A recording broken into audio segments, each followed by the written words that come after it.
Hey guys, it's Wexdarn here and welcome back to Let's Play The Legend of Zelda.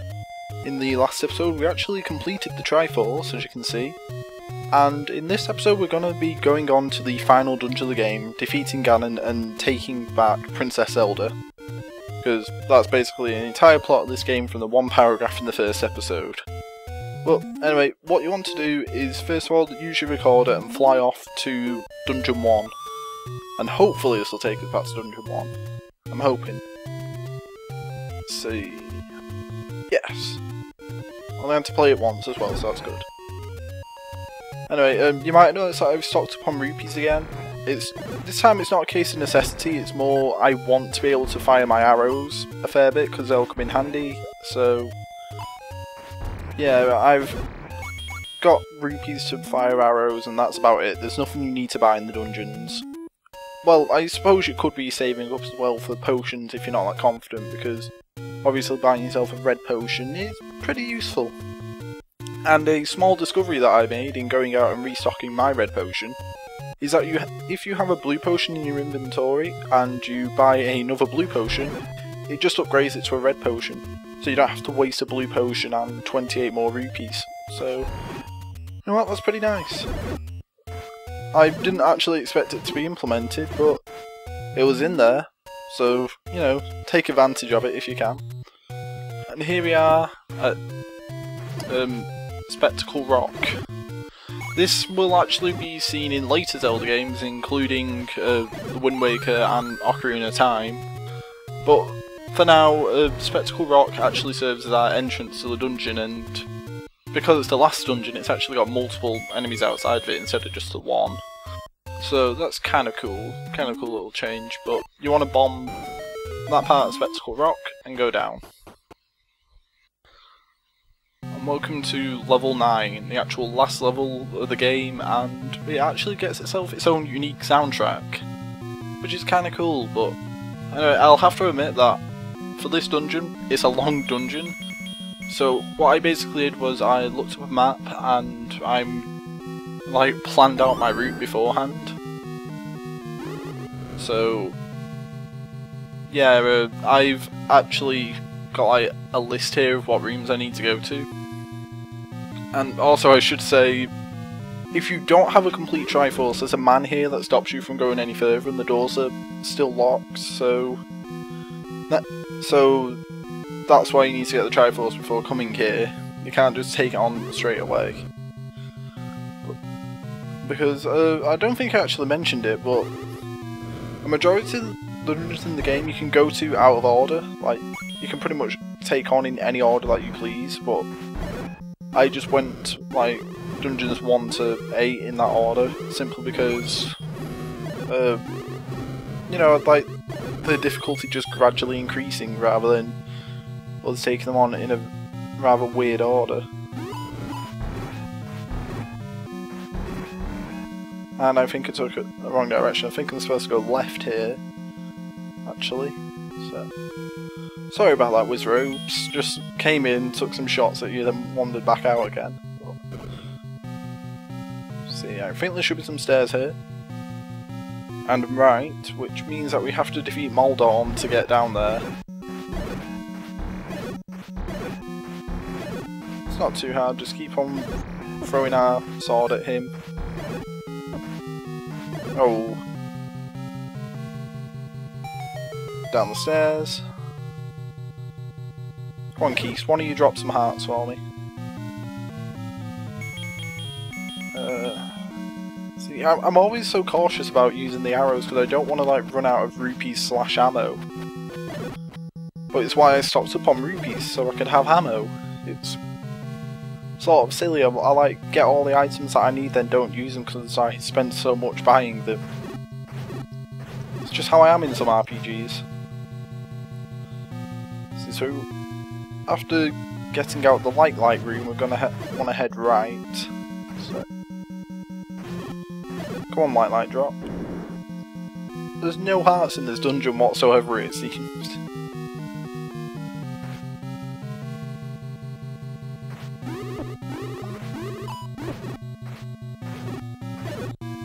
Right, so gonna want to defeat these Wizrobes.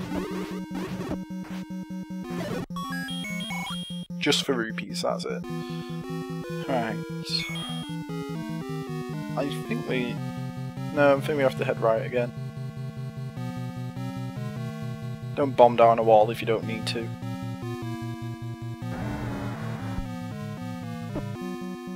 And we'll avoid that. That enemy was called Patra, and they're a pretty annoying enemy, to be honest. They only take damage from your sword or your magic wand, and even then they don't actually take damage from the magic wand's magic or the fire. They only take damage from the actual wand when you sort of stabbing it out there, so they can be pretty annoying. Like, you just thrust it forward and only that thrust does damage to it, but anyway, I'm going to go right from here, so I'm going to have to bomb down another wall, and I'm so glad that we got the bomb upgrades, because you're going to be bombing a lot of walls to get around in here. Then you're going to want to head up. There's another Patra here, and they generally have two attack patterns. Like, you've got the ones that open and close. You've got the Patras that like spread in and out like that, and you've got the ones that just kind of circle Patra. So, I think I want to bomb another wall.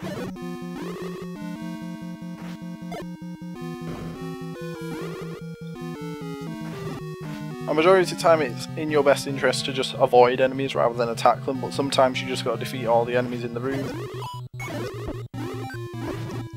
Oh, finally got a heart from something.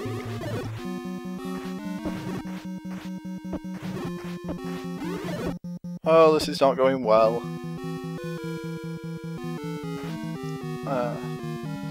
This would probably be the point where I should have actually used my arrows.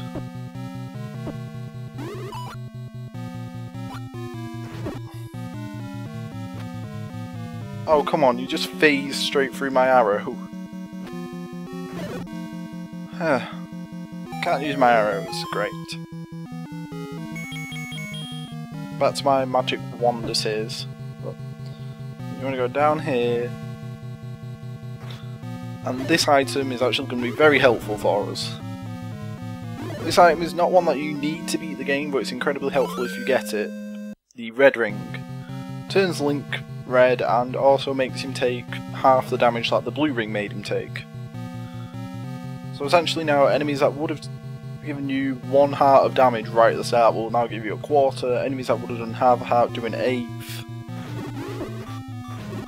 It's just incredibly useful, really. And I will say that's completely intentional, but I'd be lying right there. Okay, so I made it back to the room where we actually got like down the stairs for the red ring for. See, so I'm carrying back on from there. I've taken out a lot of the enemies on the way now because I didn't want like annoyances. One thing I did take out was in this room there was actually one of those Patra enemies, which I've left one of them behind anyway. But defeating the Patra in this room actually gets you the map. And as you can see, it's not a nice shaped dungeon. There's a skull, and look at how many squares there are. There's like over 50 rooms in this dungeon. Like, I think I heard somebody say that it actually takes up like half of the overworld, and that's crazy.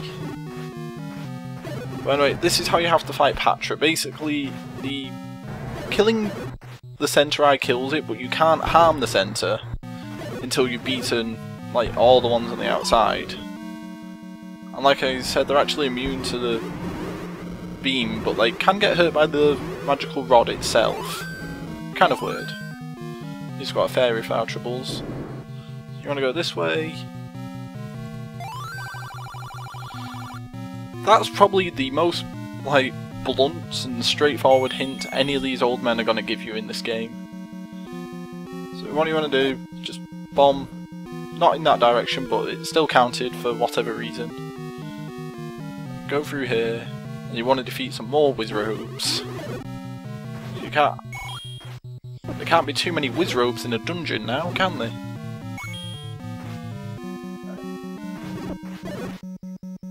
Like, I know the blue ones are in a way easier because they stay around more. But I can't help it. I just I just think they're incredibly annoying.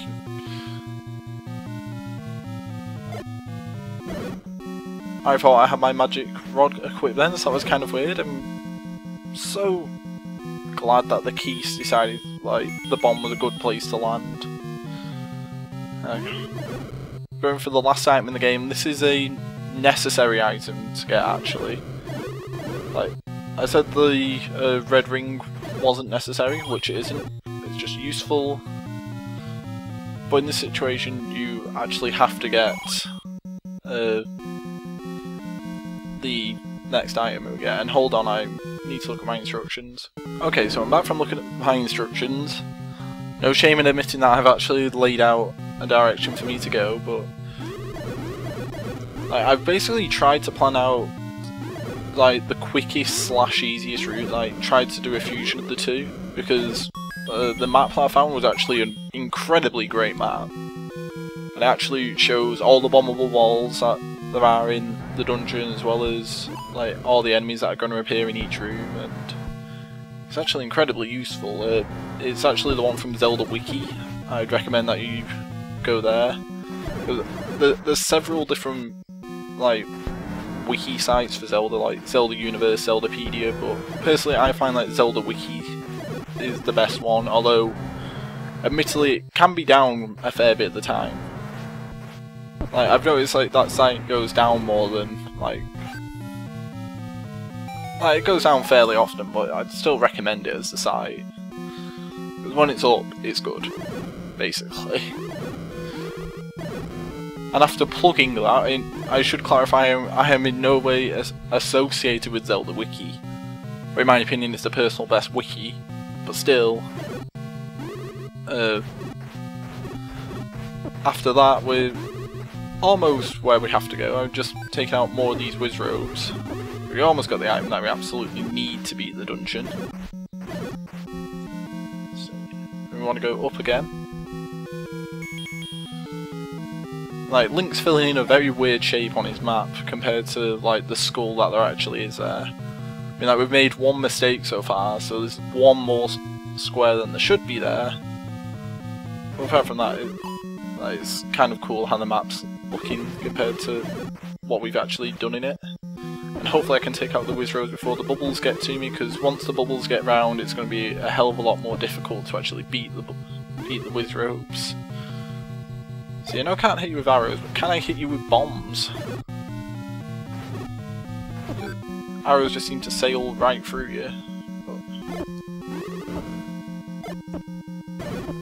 Oh, bombs do it. Bombs do work. Let's see. I think... yeah, that's the block we need to push. Yeah.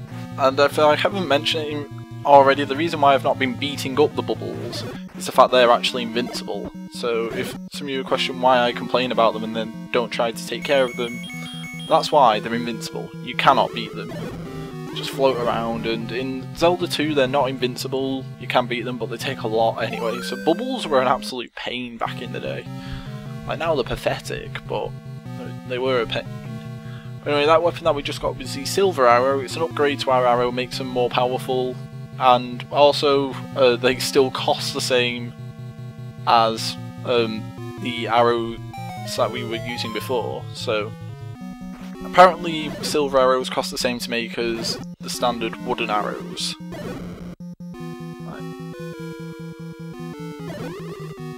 And it's only 1 rupee to actually like make arrows of like what is it, sterling silver that you can fire? I don't know.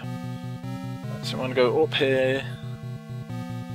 By the way, we're now making our journey towards the actual final boss now. We've got all the items that we need, we're just making the journey to the boss. So, yeah. And the quickest possible way is to defeat all the light likes and head left. Or I think this was a situation where it was the same amount of steps, depending to just go up and go round that way rather than left, but the left path has an easier sort of enemy variety, so it's kind of why I went for that path. Let's light up this room a little bit. You can see we have Zols in this room, so nothing to worry about at all, really. So, So we want to head up.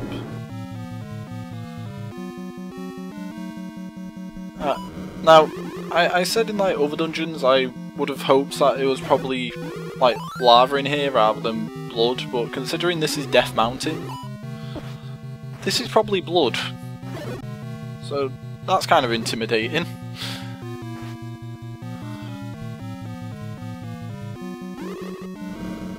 I wonder how they would actually depict this in like a 3D Zelda game though, to be honest. I mean, obviously not all the rooms will be the same rectangle shape, but I don't know, maybe that's another complaint I have about this game, like all the dungeon rooms are all rectangular. So it's kind of hard to distinguish between some of them sometimes.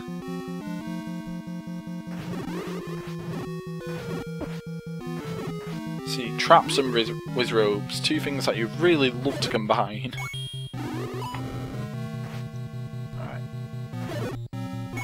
I can understand like the magic attacks not doing anything, but I'd expect them like to get caught on fire. I mean, after all, they are robes, and this is the most annoying set of stairs to get to in the game. So, just want to nudge forward and then quickly hop down the stairs. So we're nearly there now. Nearly at the end.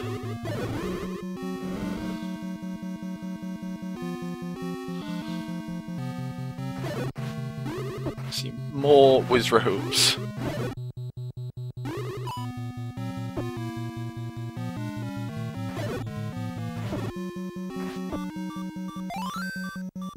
Huh. Well, this is actually kind of cool because something I didn't think I'd actually get to talk about, but there's a Let's Play that I'm watching here called Fire Wizard 23, and basically he got stuck in this room, like, in stopwatch mode, which meant that no enemies could hurt him. So the traps wouldn't beat him, and he didn't have any bombs to get out of here, so he was essentially trapped, and you think, oh, just nudge the block through, but he'd actually, like, push the block into the stairs, so he couldn't get through at all. But, anyway, one thing I was wondering was, can the candle actually hurt you in this form? Because like, that was one of the ways I suggested of getting out there, but it doesn't appear like the candle does damage. Oh, it does! It does do damage.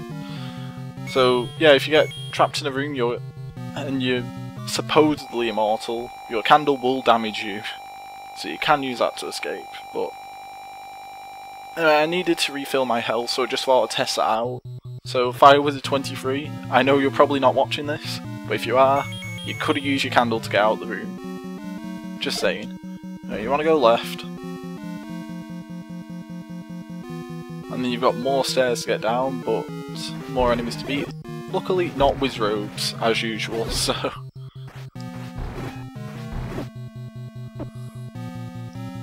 Come on, don't take my shield off me now. Oh god. Like, at the final dungeon, my shield has finally been taken from me by Light-Likes. I cannot believe it. We survived so long together. From the first episode to the last episode, RIP Shield.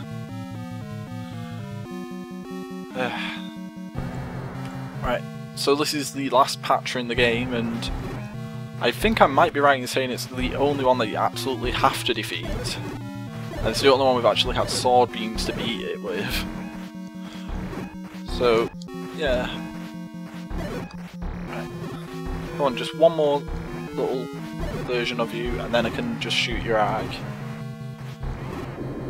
Right, okay, so we're on full health, we've got a backup blue potion, and you're gonna want to equip your silver arrow for this fight. Right, into the darkened room, and here's Gannon. Our final battle. Basically Gannon's going to teleport around the room, and the only way you can see where he actually is with these fireballs that he's shooting. So you actually have to hit him whilst he's teleporting around, and then hit him with... You have to hit him with your sword a few times, and then you have to actually hit him with your silver arrows to beat him. Because the silver arrows are the only weapon that can actually kill him eventually. So. And that was it! That was our final boss. We pick up the entire Triforce of Power. Which, kind of a cool design choice in this game, and I like how it looks like we just made the skull on the ground have a nosebleed, but kind of cool design choice for like the Triforce of Power was upside down, and we can't see it here, but the Triforce of Wisdom was the other way. It's not like that in any other Zelda games, but here it's kind of cool. So we defeat the last enemies of fire, and we save Princess Zelda.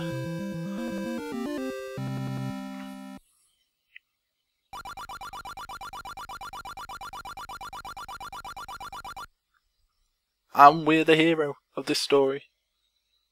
We have saved the day. We have 2 pieces of the Triforce. One of them has flipped itself back upright. It almost looks like a third one should be on top of that, but forget about that.